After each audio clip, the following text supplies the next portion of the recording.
ಈ ಬೆಳಗಾವಿಯ ರಾಜಕೀಯ ವಿಚಾರದಲ್ಲಿ ಸಿಕ್ಕಾಪಟ್ಟೆ ಸೌಂಡ್ ಮಾಡ್ತಾ ಇರುತ್ತೆ. ಕೆಲವು ಜಿಲ್ಲೆಗಳೇ ಹಾಗೆ.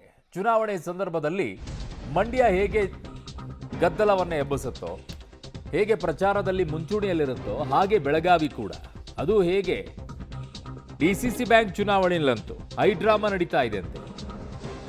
ಜಾರಕಿಹೊಳಿ ವರ್ಸಸ್ ಸವದಿ ಕತ್ತಿಬಣ ಜಟಾಪಟಿ ಆಗ್ತಾ ಇದೆ. ಈಗ ಮತದಾರರಿಗೆ ಫಾರ್ಮ್ ಕೊಡ್ತಾ ಇಲ್ಲ ಅನ್ನುವಂಥ ಆರೋಪ. 40 ಡೆಲಿಗೇಷನ್ ಫಾರ್ಮ್ ಕೊಡ್ತಿಲ್ಲ ಅಂತ ಆಕ್ರೋಶವನ್ನು ವ್ಯಕ್ತಪಡಿಸ್ತಾ ಇದ್ದಾರೆ. ಜಾರಕಿಹೊಳಿ ಬಣದ ಅಪ್ಪಸಾಹೇಬ್ ಕುಲಗೋಡೆ ವಿರುದ್ಧ ಕಿಡಿಕಾರ್ತಾ ಇರೋದು. ಬೆಳಗಾವಿ ಇಫಾ ಹೋಟೆಲ್ಗೆ ನುಗ್ಗಿದ್ದಾರೆ ಬಸವನಗೌಡ ಅಸಂಗಿ ಬೆಂಬಲಿಗರು. ರಾಯಭಾಗದಿಂದ ನಿರ್ದೇಶಕ ಸ್ಥಾನಕ್ಕೆ ಬಸವನಗೌಡ ಅಸಂಗಿ ಕಣಕ್ಕಿಳಿದಿರೋದು. ಚುನಾವಣಾಧಿಕಾರಿಗೆ ದೂರು ನೀಡುವಂತೆ ಸವದಿ ಬೆಂಬಲಿಗರಿಗೆ ಮನವೊಲಿಕೆಯನ್ನ ಮಾಡ್ತಾ ಇದ್ದಾರೆ.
ಅಲ್ಲಿ ಏನು ಪರಿಸ್ಥಿತಿ ಆಗ್ತಾ ಇದೆ ಏನೋ, ಇದು ಯಾವಾಗಿದ್ರೂ ಕೂಡ ಇದೇ ರೀತಿ ಗದ್ದಲಗಳು ಗಲಾಟೆಗಳು ಇದಿಲ್ಲದೆ ನಡೆಯೋದೇ ಇಲ್ಲ ರೀ ಚುನಾವಣೆಯಲ್ಲಿ.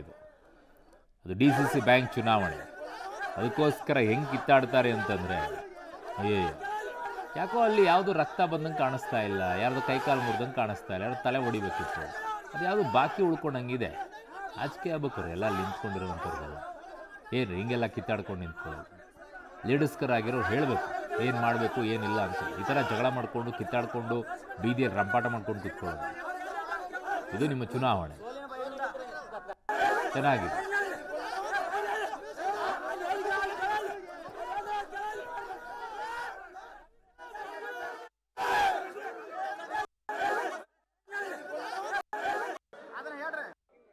ಇಟ್ಕೊಂಡು ಬೆಳಿಗ್ಗೆಯಿಂದ ಈ ಕೊಡ್ತನು ಆ ಕೊಡ್ತನು ಈ ಕೊಡ್ತನು ಆಗುವಂತ ಈಗ 2 ಗಂಟೆ 30 ನಿಮಿಷ ಆದರೂ 40 ಫಾರ್ಮ್ಗಳನ್ನು ಇಟ್ಕೊಂಡಿದ್ದಾರೆ. ಬ್ಯಾಂಕ್ ಚುನಾವಣೆ ಮಾಡಬೇಕು.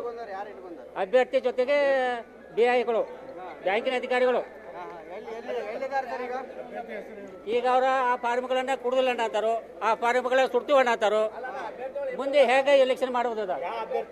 ಬಸಗೌಡ ಅಸಂಖ್ಯರ ಪರವಾಗಿ ನಾವಿದ್ದೀವಿ, ಇನ್ನೊಬ್ಬರು ಅವ್ರ ವಿರೋಧ. ನಿಮ್ಮ ಡೆಲಿಗೇಟ್ ಫಾರ್ಮ್ ಅನ್ನ ಯಾರು ಇಟ್ಕೊಂಡಿದ್ದಾರೆ? ಈಗಿರ್ತಕ್ಕಂಥ ಪ್ರತಿನಿಧಿ ಅಪ್ಪಸಾಹೇಬ್ ಕುಲಗೋಡೆ,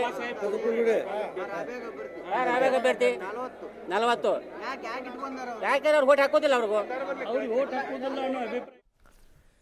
ನನ್ನ ಬೆಳಗಾವಿ ಸಹೋದ್ಯೋಗಿ ದಿಲೀಪ್ ಕುರಂದ್ವಾಡೆ ನನ್ನ ಸಂಪರ್ಕಕ್ಕೆ ಸಿಗ್ತಾ ಇದ್ದಾರೆ. ದಿಲೀಪ್, ಯಾಕೋ ಅಲ್ಲಿ ಎಲ್ಲೂ ಯಾರ್ದು ತಲೆ ಹೊಡೆದಂಗೆ ಕಾಣಿಸ್ಲಿಲ್ಲಪ್ಪ, ಯಾರ್ದು ಕೈಕಾಲು ಮುರಿದಂಗೆ ಕಾಣಿಸ್ಲಿಲ್ಲ. ಸುಮ್ಮನೆ ಓಯ್ ಅಂತ ಕಿರ್ಚಾಡ್ಕೊಂಡು ಇರ್ತಾರೆ. ಬೆಳಗಾವಿ ಅಂದಮೇಲೆ ತಲೆ ಹೊಡಿಬೇಕು, ಒಂದಿಷ್ಟು ಜನ ಆಸ್ಪತ್ರೆಗೆ ಸೇರಬೇಕು, ಒಂದಿಷ್ಟು ಜನ ಕೈಕಾಲು ಮುರ್ಕೋಬೇಕು, ಅವ್ರ ಮನೆಯವ್ರು ಬಂದ್ಬಿಟ್ಟು ಅಯ್ಯೋ ಅನ್ನಬೇಕು. ಇದಾಗದೇ ಇದ್ರೆ ಅದಕ್ಕೆ ಚುನಾವಣೆನೇ ಅಲ್ಲಲ್ರಿ, ಆ ರೀತಿಯಾಗಿ ಹೋಗ್ಬಿಟ್ಟಿದೆ. ಇವ್ರಿಗೆ ಯಾರಿಗೂ ಏನೂ ಅನಿಸೋದಿಲ್ವಾ ಇಲ್ಲಿ? ಅರುಣ್, ಪ್ರಮುಖವಾಗಿ ಏನಂತಂದರೆ ಈ ಒಂದು ರಾಯಬಾಗ್ ಚುನಾವಣೆ 211 ಮತಗಳಿರುವಂಥದ್ದು. ಇದರಲ್ಲಿ ಅಪ್ಪಸಾಬ್ ಕುಲ್ಗೋಡೆ ಅಂಥೇಳಿ ಜಾರಕಿಹೊಳಿ ಬೆಂಬಲಿತ ಅಭ್ಯರ್ಥಿ ಜೊತೆ ಇನ್ನೊಬ್ಬರು ಬಸಗೌಡ ಅಂಥೇಳಿ ಅವರು ಕೂಡ ಏನಂತಂದರೆ ರಮೇಶ್ ಕತ್ತಿ ಮತ್ತು ಸೌದಿ ಬೆಂಬಲಿತರು. ಹೀಗಾಗಿ ಇವರಿಬ್ಬರು ನಡುವೆ ಏನಂತಾರೆ 40 ಓಟ್ಗಳನ್ನು ಈ ಒಂದು ಖಾಸಗಿ ಏನು ಒಂದು ಹೋಟೆಲ್ ಇದೆ, ಆ ಹೋಟೆಲ್ ಇಡಲಾಗಿದೆ ಹಾಗೆ ಅಂತೇಳಿ ಒಂದು ಅದು ಅವರೆಲ್ಲರೂ ಕೂಡ ಡೆಲಿಗೇಷನ್ ಫಾರ್ಮ್ ಕೊಡ್ತಾ ಇಲ್ಲ. ಯಾಕೆ ಅಂತಂದರೆ ನಿಮಗೆ ಓಟ್ ಹಾಕಿಸ್ತೀವಿ ಅಂತೇಳಿ ಅವ್ರು ಕರ್ಕೊಂಡ್ಬಂದು ಇಲ್ಲಿ ಇಟ್ಟಿದ್ದಾರೆ. ಆದರೆ ಅವರಿಗೆ ಡೆಲಿಗೇಷನ್ ಫಾರ್ಮ್ ಕೊಡಲ್ದೇ ಅವ್ರಿಗೆ ಓಟ್ ಹಾಕಕ್ಕೆ ಬರೋದಿಲ್ಲ. ಯಾಕಂದರೆ ಪ್ರತಿಯೊಂದು PKPS ಇಂದ ಒಂದು ಡೆಲಿಗೇಷನ್ ಮಾಡಿ ಒಬ್ಬರನ್ನ ಅಧಿಕಾರ ಮಾಡಿರ್ತಾರೆ ಅಂದರೆ ಓಟ್ ಹಾಕಬೇಕು ಹಾಗೆ ಅಂತೇಳಿ. ಹೀಗೆ 40 ಮತದಾರನ್ನ ಇಲ್ಲಿ ಕೂಡಿಸಿದ್ದಾರೆ. ಮತ್ತು ಡೆಲಿಗೇಷನ್ ಫಾರ್ಮ್ ಕೊಡ್ತೀವಿ ಅಂತ ಹೇಳಿ ಕುಲಗೋಡೆ ಅವ್ರ ಮೇಲೆ ಆರೋಪ ಮಾಡ್ತಾರೆ ಅಂತ ಡೆಲಿಗೇಷನ್ ಫಾರ್ಮ್ ಕೊಡ್ತಾ ಇಲ್ಲ, ಕಳೆದು ಹೋಗಿದೆ ಅಂತ ಹೇಳ್ತಾರೆ. ಹೀಗಾಗಿ ಒಂದು ವಿಚಾರಕ್ಕೆ ಜೋರದ ಗಲಾಟೆ ಆಗಿರುವಂಥ ನೋಡ್ಬೋದು ಅಂತಾರೆ. ಕೈಕಾಲು ಮೇಲಾಸೋ ಹಂತಕ್ಕೆ ಅಷ್ಟೊತ್ತಿಗೆ ಬೆಳಗಾವಿ ನಗರ ಪೊಲೀಸರು ಕೂಡ ಬಂದು ಒಂದು ಪರಿಸ್ಥಿತಿ ತಿಳಿಗೊಳಿಸಿದ್ದಾರೆ. ಅದು ಎಲ್ಲವೂ ಕೂಡ ಇದೊಂದು ಹೈ ಡ್ರಾಮಾ ಅಂತಲೇ ಹೇಳ್ಬೋದು ಅರುಣ್. ಓಕೆ ದಿಲೀಪ್, ನಿಮ್ಮೆಲ್ಲ ಮಾಹಿತಿಗೆ ಧನ್ಯವಾದಗಳು.